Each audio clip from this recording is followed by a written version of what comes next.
Hi, friends. Welcome to Race to Rise podcast, a place where we discuss bite-sized wisdom nuggets with easy-to-follow practices to live a better life. I am your host, Mital Patel, a parenting junkie, Ayurveda enthusiast, and an advocate of conscious living.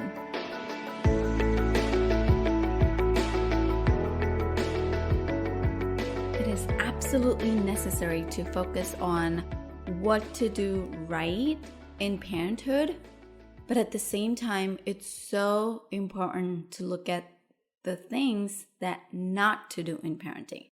Yes, so today you heard it right. We're going to focus on don'ts of parenting.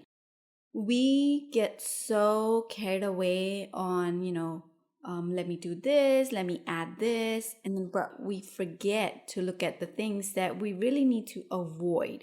And so that's what we're going to discuss on some of the don'ts of parenthood and why we shouldn't be doing what we've been taught or, what we've been conditioned by society. And these are some of the things that we really necessary. It's necessary for us to get rid of these habits or get rid of these phrases from our life, because at the end of the day, our goal is to empower our tomorrow's leaders, right? And in order for us to do that, we're going to have to focus on some of the things that we can avoid doing.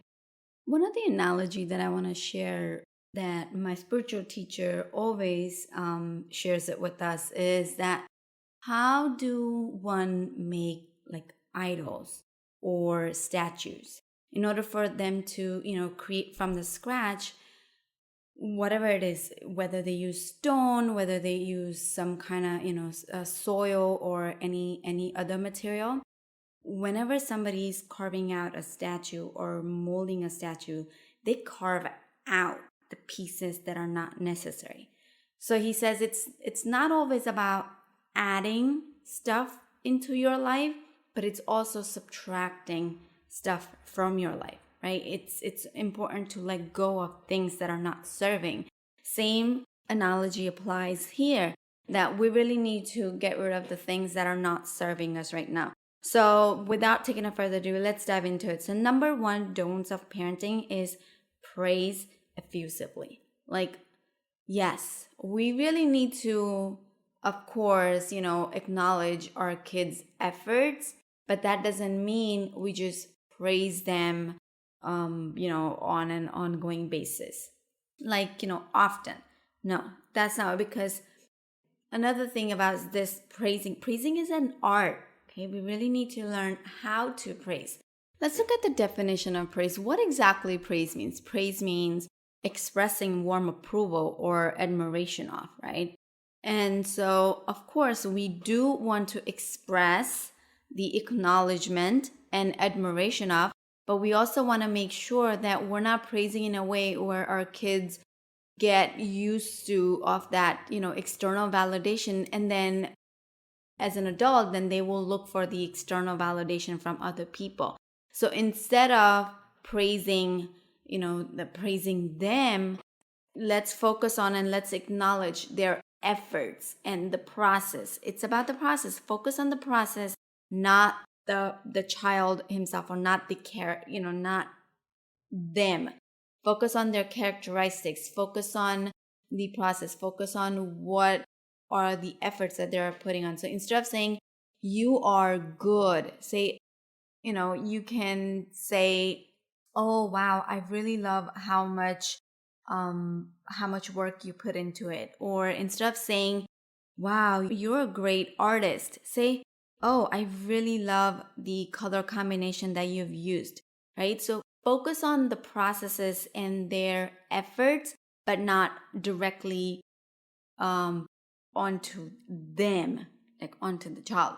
Number two is, and again, like why? We don't want to praise them so officially, because then they will get addicted to the validation. I mean, the addicted word doesn't fit here, but I can't think of any other word.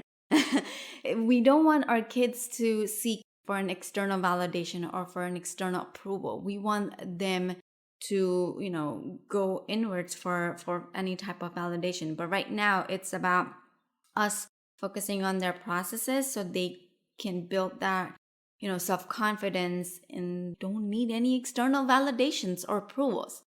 Number 2, our don't of parenting is stop criticizing them for their mistakes. Yes, don't criticize them for their mistakes, because when we criticize them for the mistakes, what we're teaching is, you can't fail. There's no such thing as failure. You have to do it right every time. No, this way we're not setting them up for success, because we really need to learn that it's always failure or mistakes are nothing but feedback on and an opportunity to improve or to make it better the next time, right? It's about not giving up. It's about learning from the mistakes.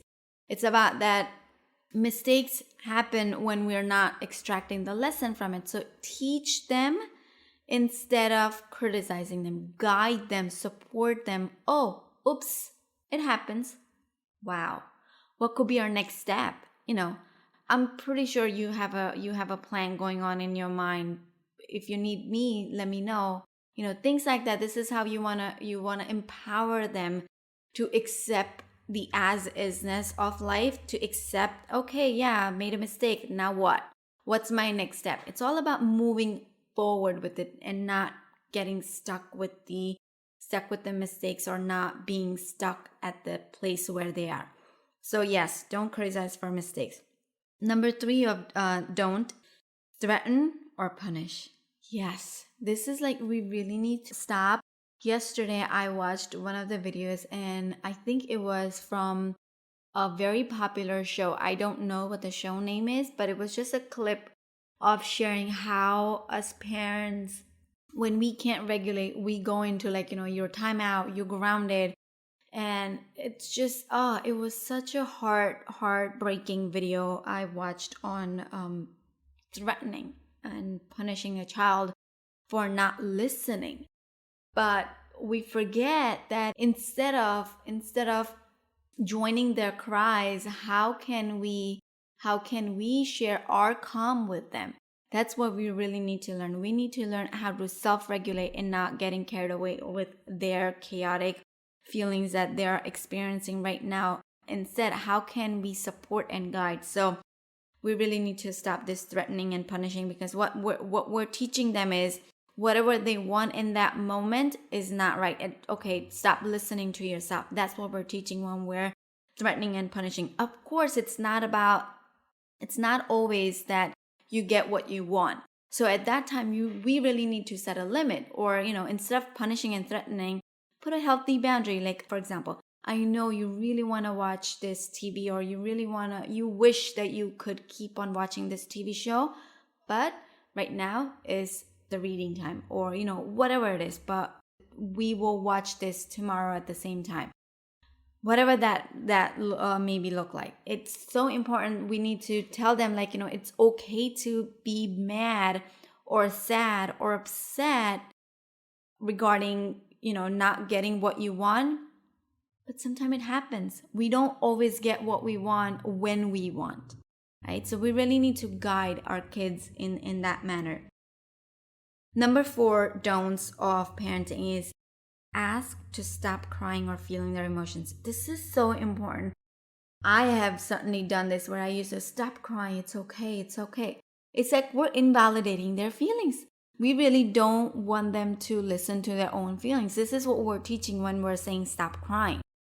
Instead, we really need to learn to hold space for our children to feel their feelings, right? At the end of the day, we want them to feel every emotions, whether it's happy, sad, mad, angry, whatever the emotions are, the entire umbrella of emotions. We want to guide our children to feel their emotions and then navigate their emotions. So important. It's such an important skill, the emotional intelligence, that we were never, I'm sure, we were not taught, because not a blame game, because our parents didn't know how to do better, right? When we know better, we do better. So now, when we know better, we do better. We know that it's so important for us to feel every emotions. We better guide our children. We better support. And if we don't know ourselves how to do it, ask for help. There's there's just so many resources in today's world. I am so thankful for this, the era that we're living in. There is a help, like legit, you just have to pick up a phone. Whether you go through social media, whether you reach out to a friend, whether you reach out to a coach, a therapist, anyone, there's so much help out there. So seek out for help. It's important for us to learn. It's all about modeling your behavior too, right? At the end of the day, if we show our children how to accept our emotions and navigate and handle, they would learn the best. So we won't have to say stop crying at that moment, because you will understand that it's not personal. We don't have to go, we don't have to hop on the train of their emotions at the same time. We can guide them on how to navigate. Mistake number 5 is don'ts of parenting is give too many choices at once. This was my number one mistake that I made with my 11-year-old, that I used to just, what do you want to do? That's like such a vague option. They don't know. They don't know any better. Their brain are still developing, so they can't make up their mind.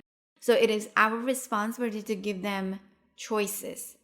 And when I learned it's about giving choices, then I started giving, you want to do this or this or this or this. Too many options.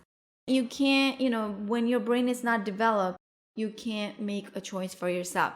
So at that point, we give them 2 choices. This is what I've been doing with my little one, and it's been working great.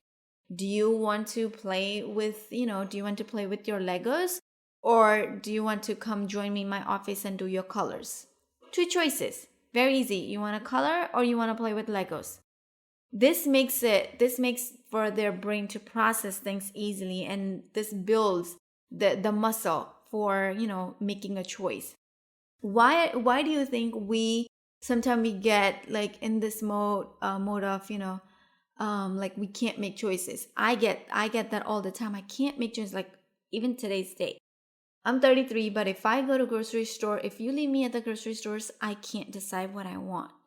Whether it's vegetables or whether it's, I'm in a certain aisle, I just can't make up my mind what I want. Even if I have a grocery list, then I get stuck with what brands do I want. So I can't make choices because it just overwhelms me. And I really think it's because I was never, given 2 choices to pick from, and I never built that muscle. And I was just leave it up to, the whole well of choices to make from. So I feel it's important for us to guide our children and not give them too many choices. So I hope you were able to get these don'ts of parenting. Please reach out if you have any questions. DM me or PM me on Facebook, DM me on Instagram, email me at info@risewithmittal.com.